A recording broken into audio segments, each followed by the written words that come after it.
नवीन जी, ये सारा हम देख रहे हैं पिछले 5 साल और अब ये 2 माह हो गए।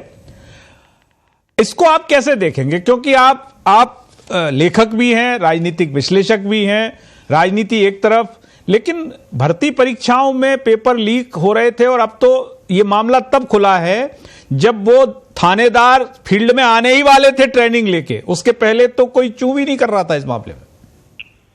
मैं अभिषेक जी इसका जवाब दूं उससे पहले तो दोनों पार्टी के लोगों को धन्यवाद देना चाहता हूं। मतलब इन दोनों को सुनते हुए मुझे ऐसा लगा कि भैया एहसान तक दब गए हम लोग।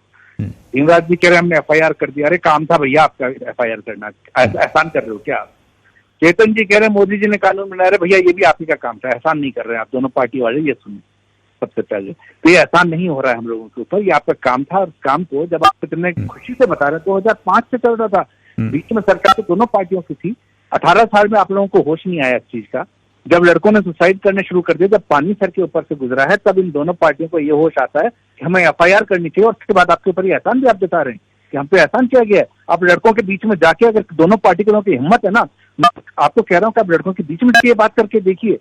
ये भाई साहब लोकसभा चुनाव आ गए और इन्होंने एफआईआर, अगर पिछली सरकार, माफी चाहता हूँ, पिछली सरकार ने अगर एफआईआर किया भी था तो आपने गिरफ्तारियां क्यों नहीं की? ऐसा तो है नहीं कि सारे 2022 से इसमें हुए होंगे। ये सारे पेपर लीक की घटनाएं 2018 से आनी शुरू हो चुकी थी। किसी में भी कोई गिरफ्तारी तो हुई नहीं, एफआईआर हुई, उसके बाद पकड़े नहीं गए। अब सरकार चेंज होती, गिरफ्तारी हो रही है, ये कम से कम काबिल तारीफ काम है। लेकिन अब चिंता मुझे सिर्फ इस बात की है कि क्या ये गिरफ्तारियां लोकसभा चुनाव तक ही होने वाली हैं या लोकसभा चुनाव के बाद भी? मुझे लग रहा है कि अभी दोनों पार्टियों को इस समय ये देखने की जरूरत है कि आप जो युवा पीढ़ी को क्या मैसेजिंग देना चाह रहे हैं।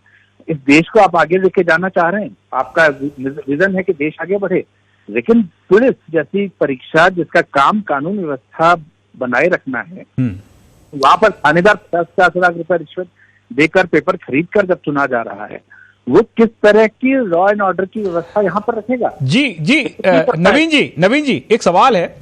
राजस्थान पिछले कुछ सालों से वो देख रहा है जिसे जो यहाँ के लोगों को आदत नहीं है। बहुत शालीन और सुसंस्कृत ये प्रदेश है। गैंगस्टर्स और गैंगवार, और ये कहा जाता है कि अपराधी पुलिस से 2 कदम आगे चलता है। उस पुलिस से, ब्रिलियंट पुलिस से, एक से एक अधिकारियों से 2 कदम आगे सोचता है वो।